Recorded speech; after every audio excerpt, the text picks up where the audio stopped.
এরপর কেউ বলবে না মুশফিক কেন সুইপ শট খেলছে, কেউ আর তখন হয়তো বিরক্ত হবে না তার উপরে।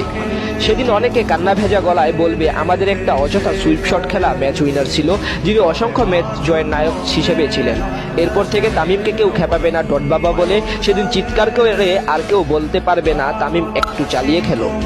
তখন হয়তো অনেকে আবার বলবে আমাদের একটা ডট বাবা খ্যাত দেশসেরা ব্যাটার ছিল। সেদিন খুঁজবে আজকের বিজ্ঞাপন বাবাকে, যাকে নিয়ে শত তর্ক বিতর্ক করতে অনেকের মন চাইবে, কিন্তু তিনিই থাকবেন না আর আমাদের মাঝে 22 গজে। সেদিন আর কেউ প্লেকার্ড নিয়ে হাজির হবে না স্টেডিয়ামে, বলবে না সাকিব ভাই আপনার কাছে একটা সেরা ম্যাচ চাই। আর কেউ একা হাতে গোটা দলের ভরসা সামলাবেন না। 2023 বিশ্বকাপের পর আর কেউ আমাদেরকে পেন দিবে না।